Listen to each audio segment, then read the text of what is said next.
Sa lecture 7 ng ES11, meron kang dry static friction of rigid bodies. Sa problem na to, given ka daw ng isang tao na nagtutulak ng isang ref. Tapos, given na yung μs niya equal din sa 0.25. Tapos, ang tinatanong, what is the range of forces the man must exert such that the fridge will not tip over? So, ang tinatanong dito, range of forces, ibig sabihin meron kang maximum at minimum. Minimum force na kailangan niyang i-exert such that mapapagalaw niya yung ref. At maximum force na pwede niyang i-exert such that hindi magtitip over yung ref. So, drawing muna natin yung free body diagram para ma-visualize natin na mas maayos. So, dito sa free body diagram, meron kang external force na at a height of 0.8 meters. Ano yung force mo, yung hinahanap mo. Next naman, ano pa yung mga forces? Meron kang weight na 1,200 newtons na nag-a-act sa center ng ref. Meron ka ring normal force na dito nag-a-act kasi nga, pag magtitip yung ref, ito yung magiging pivot point niya. Ibig sabihin, dito magro-rotate dito pwede mag-rotate yung ref ng ganyan. Ibig sabihin, yung magiging contact surface niya sa floor ay itong point lang na to. So, ito yung normal force. Tapos, meron ka rin, dahil nga dito lang nagko-contact yung floor sa surface, meron ka ring friction force dito na F equals, same equation, μs times N.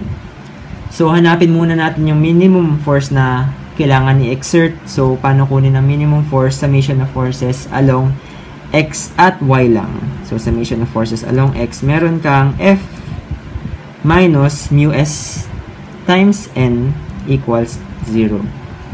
Summation of forces along y naman, meron kang N minus 1,200 equals 0. So, pag in-isolate mo yung N dito, mahanap mo na N ay equal sa 1,200. Tapos, pwede mo siyang i-substitute dito. Ang makukuha mong F na equal sa μs na 0.25 times 1,200 or equal sa 300. So, kailangan mong mag-exert ng 300 Newton force para mapagalaw yung ref. So, yun yung minimum mo. F min equals 300 newtons. Paano naman makuha yung maximum force na pwede mong i-apply such that hindi magtitip over yung ref? Kasi nga, di ba, kahit in equilibrium to, kahit equal to yung forces along x nila at yung forces along y nila, kahit equal sila, pwede pa rin mag-rotate yung ref at this point. So, ang kailangan, may third condition ka to maintain equilibrium, which is yung summation of moment about any point. So, gawin natin yung point P, ito. So, label natin na point P yan at mag-sum tayo ng moments. Ano yung mga moments na nakikita or na-encounter at point P, meron kang F na unknown pa kasi F max yung hahanapin mo. Hindi mo pwedeng gamitin yung 300 kasi maximum na yung hinahanap mo ngayon. Anong distance ng F? 0.8 at negative siya by right-hand rule. Next naman, ano pa yung mga forces? Meron kang yung 1,200 na weight ng ref. So, plus, dahil positive siya by right-hand rule, 1,200 times yung distance niya. Sabi nga natin na dahil nga weight ng ref to, nag-a-act siya at the center. So, ano ba yung center ng ref na to? Meron kang 0.5 meters dito at meron kang 1 meter dito. Ibig sabihin, ang distance niya with respect to this point ay equal sa 0.5 equals 0. So, next, isolate nyo na lang yung F. F ay makukuha nyo as 750 newtons. Tapos, yun yung F maximum. So, kailangan mo, or pwede ka pang mag-exert ng 750 newtons para mapagalaw yung ref. Pero pag dinagdagan mo na, kunyari 751 newtons, mag-tip over na yung ref sa ganitong direction. Sa second problem naman ng ES11 Lecture 7, meron kang tatlong pulleys, tapos may rope na at both ends meron kang applied force. Tapos ang tinatanong daw, determine the smallest force W for which the system of pulleys will be in equilibrium. Given din na yung coefficient of static friction niya ay 0.25. So, dito sa problem na to, isa lang naman yung equation na kailangan yung alalahanin, which is TL over TS equals E to the mu S times beta. So, ano yung bawat variable na yan? Yung TL, yun yung larger force between a pair of forces. Kunyari, dito sa pulley na to, meron kang dalawang force It's isang 50, tsaka isang unknown na force na ito. So, isa dyan, yung larger force, isa dyan yung smaller force. Makikita natin mamaya kung alin sila doon. Tapos, yung US, syempre, yung coefficient of static friction. Yung beta naman, yun yung contact angle between the rope and the pulley. So, ang tinatanong dito is determine daw yung smallest force W. From yung previous lessons ninyo, malalaman nyo na yung, dahil nga, smallest force W yung kinocompute, ang magiging impending motion ng pulleys. Kunyari, drawing natin ulit siya dito.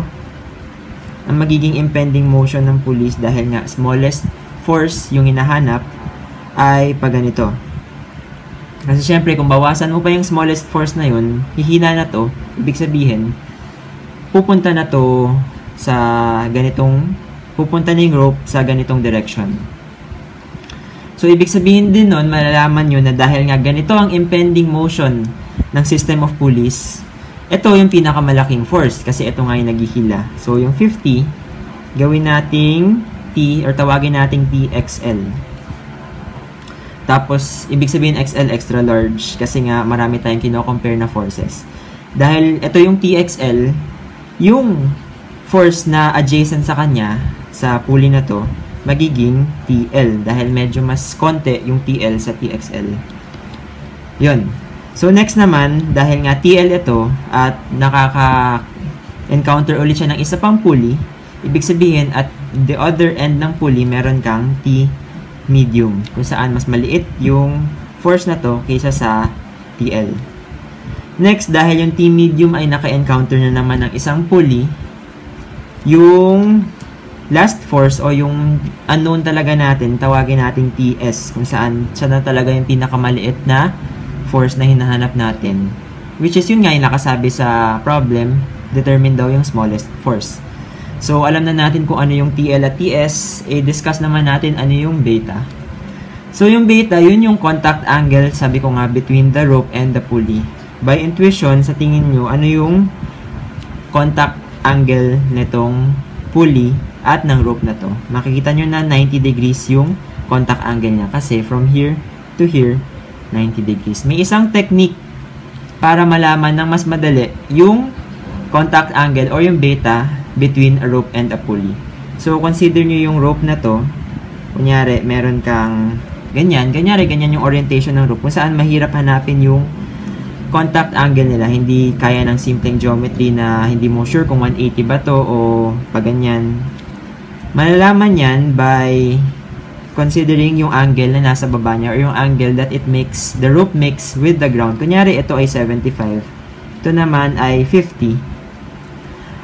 Ang makikita nyo or masasolve nyo yung contact angle as beta equals 75 plus 50. So, ganun lang. Equals 125. Ganun lang i-compute yung beta. Tapos naman, pag ganito naman yung orientation ng pulley, ang titingnan nyo yung exterior or yung nasa labas na angle nila. Kunyari, ito ay 120, ito naman ay 130. Yung beta angle niya equal sa 120 plus 130 o kaya 250 degree. Pero yung beta pala in terms of radians. So, itong 125 kailangan mo pa i-compute in terms of radians. Tapos, yung 250, i-compute mo rin in terms of radians. So, dito, balik tayo sa mismong problem. Ang beta nito, syempre ang 90 converted to radians ay equal sa pi over 2. So, solve na muna natin. Para ma-solve, syempre yung TS, kailangan natin mag-work from the given. Tapos, move tayo slowly papuntang yung unknown. So, paano i-solve yan? Plug in nyo lang din sa cycle. Since alam natin na yung TL natin equal sa 50, or TXL natin ay equal sa 50 newtons, plug in yung 50 over yung unknown is equal to yung E na constant E to the mu S na 0.25 times beta na nakita nga natin na 90 degrees o kaya pi over 4. So, shift solve lang natin yan. Guess tayo ng value 50 siguro. So, makikita natin na ang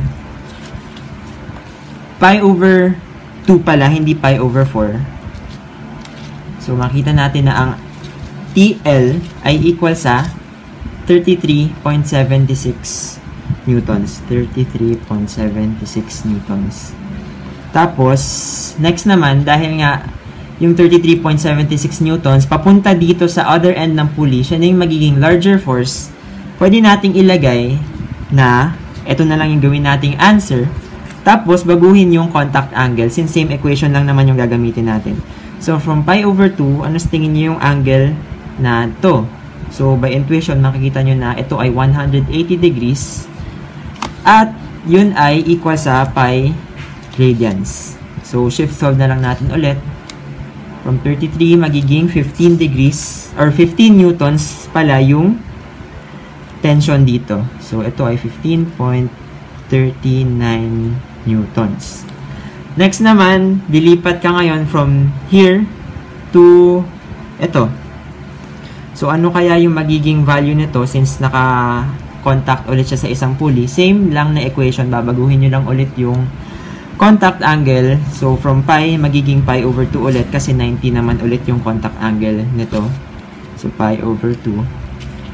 Shift solve nyo ulit, magiging 10.39. Ibig sabihin, TS mo ay equal sa 10.39 newtons. Kailangan 10.39 newtons siya para ma-maintain yung equilibrium.